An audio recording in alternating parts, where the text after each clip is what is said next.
जगह जगह पर भक्तों के पास जाना, चाहे आप भगत बनने की चाह में जा रहे हैं, चाहे अपने घर के बारे में पूछने के लिए आप जा रहे हो, वो आपको परेशान कर सकता है, वो आपको दिक्कत में डाल सकता है। कई लोगों को ऐसा होता है कि वो अपने घर के बारे में जानना चाहते हैं, एक भगत के पास जाते हैं, एक ने बता दिया तो उनके मन में संतुष्टि नहीं होती। वो फिर सोचते हैं कि दूसरे के पास जाया जाए, आजमाया जाए उसको कि ये सही कह रहा है या फिर नहीं कह रहा है, और फिर जब उसको थोड़ा सा अंतर दिखता है फिर किसी और के पास जाता है।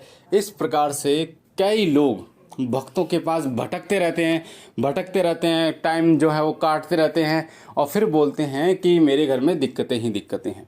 तो मैं आपको बता दूं, चाहे आप भक्तों के पास, चौकी के पास किसी भी कारण से जा रहे हैं, चाहे आप भगत बनने की लालसा लेकर जा रहे हैं, चाहे अपने घर की पूछा आपको दिखानी है तो इसलिए आप जा रहे हैं, या फिर आप किसी भूत प्रेत आदि बाधा से आप परेशान हैं इसलिए जा रहे हैं, या फिर आप काम धंधे से परेशान हैं इसीलिए आप जा रहे हैं, तो देखिए एक बात तो ये है कि सभी चौकियों पर आप जाएंगे तो कुछ ना कुछ चीज़ आपको मिलेगी, पर कुछ ना कुछ चीज़ अलग बताएंगे।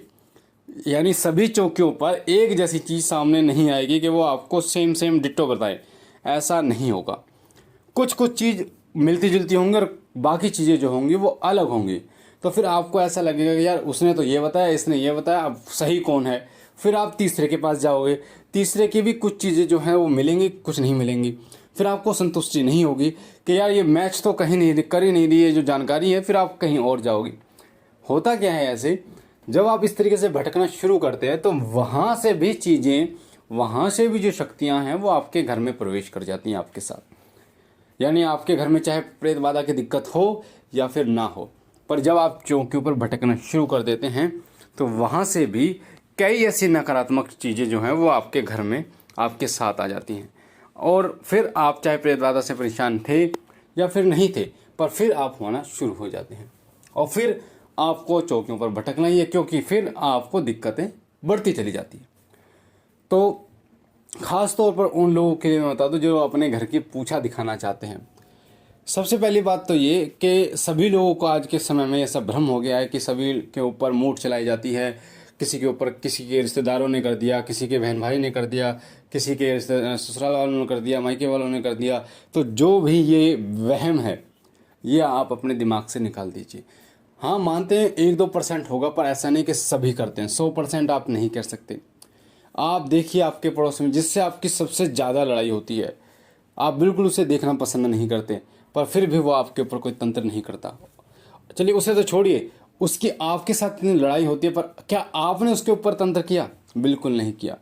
तो हमारे बोलने से गाली गलौज या फिर हाथापाई यहाँ तक तो बातें ठीक होती हैं, पर तंत्र हर कोई नहीं करता और ना ही कोई सोचता है।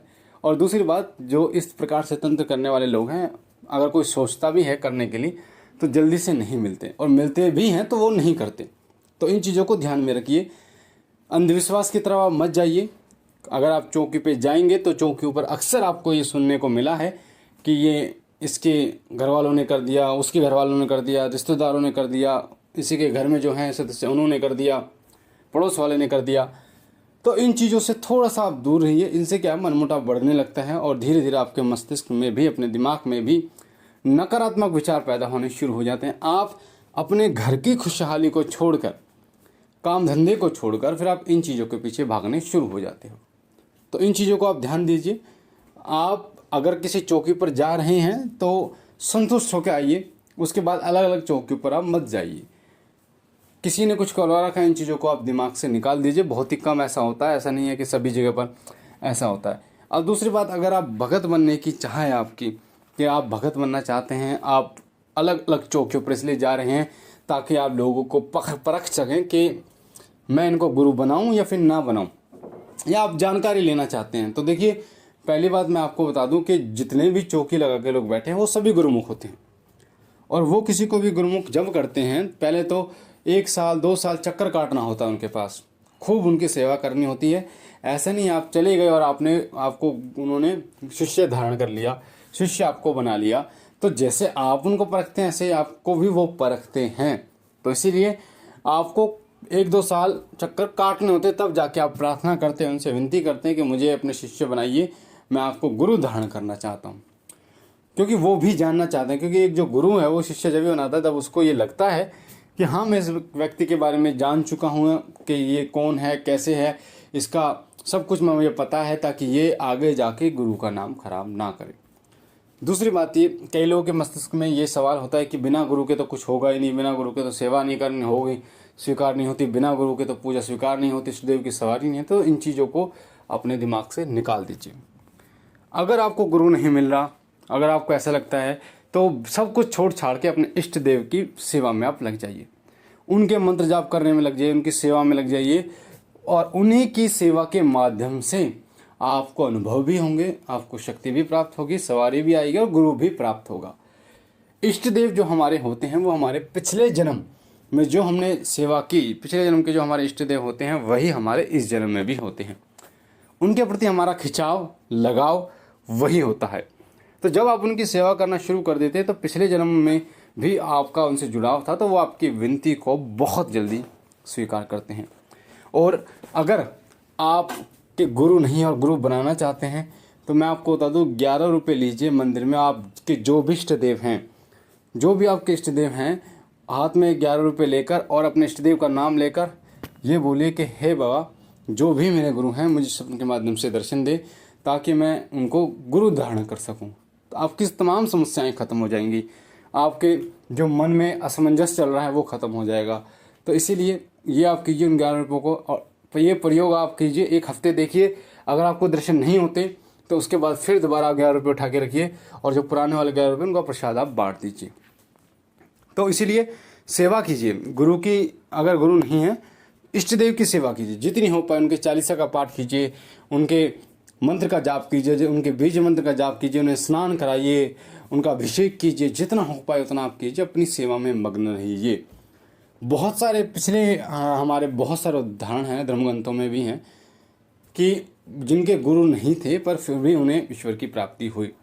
तो ऐसा नहीं है कि बिल्कुल लिख रखा है कि जी गुरु नहीं है तो ईश्वर की प्राप्ति नहीं होगी। हालांकि ये बात सही है कि गुरु ब्रह्मा, गुरु विष्णु, गुरु देवो महेश्वरा, गुरु ही सब कुछ है, गुरु ही ब्रह्मा, गुरु ही विष्णु है, गुरु ही देव महेश्वरा है। और ये भी कहा गया है कि भगवान शिव आदिनाथ आदि गुरु हैं, उनको भी आप गुरु धारण कर सकते हैं। तो टेंशन नहीं लेने की बात नहीं है, आप बाबा की सेवा कीजिए, भोलेनाथ को स्नान कराइए सोमवार के दिन, उनका अपना गुरु के रूप में मानसिक रूप से आप बोलिए कि बाबा भोलेनाथ, मैं ज्ञानमूर्ख बालक हूँ, सेवक हूँ, मैं आपको अपना गुरु के रूप में मानकर आपकी सेवा कर रहा हूँ, और मुझे कृपा मेरा मार्गदर्शन कीजिए। करते रहिए आप सेवा, पर गुरु का मान जिस प्रकार से गुरु पहले चलता है, गुरु का नाम पहले चलता है, उस प्रकार से बाबा भोलेनाथ को जब आप गुरु मानते हैं तो आपको उनको पहले ही उनका आदर करना होगा, सम्मान करना होगा, उनका नाम लेना होगा, उसके बाद आपको अपने इष्ट देव का करना होगा। तो इन चक्करों में आप मत पड़ो कि चौकियों पर जाकर आप ये चीज़ें पूछोगे कि मेरे बारे में पूछोगे आप अपने बारे में, या फिर किसने करा दिया। इन चीज़ों के बारे में भूल जाओ, अपनी सेवा में लग जाओ, प्रभु के गुणगान में लगो। इस समय को बर्बाद बिल्कुल भी ना करो। तो मुझे आशा ये जानकारी आपको पसंद आई होगी। अगर आप पहली बार हमारे चैनल पे हैं तो आपके सामने जो लाल कलर का बटन है सब्सक्राइब का, उसे दबा के इस चैनल को सब्सक्राइब कीजिए, बेल आइकन को दबाइए, घंटे के निशान को, ताकि जो भी हम जानकारी डालें वो सबसे पहले आपको प्राप्त हो। लाइक कीजिए, शेयर कीजिए और बहनों भाइयों तक, ताकि और लोगों तक ये जानकारी पहुँचे, वो लोग भी सावधान हो पाएँ। इस वीडियो के माध्यम से बहुत सारे लोगों की समस्या का हल होगा, उनके दिमाग में जो चीज़ें चल रही हैं। हमारा नया चैनल, उसका लिंक डिस्क्रिप्शन में है, उसे भी सब्सक्राइब कीजिए, उसके साथ भी जुड़िए। बाबा भोलेनाथ से विनती करता हूँ कि बाबा कृपा करें, आप पर कृपा करें, आपके घर पर कृपा करें। हम मिलते हैं एक नई जानकारी के साथ, तब तक के लिए ओम नमः शिवाय। ओम नमः शिवाय।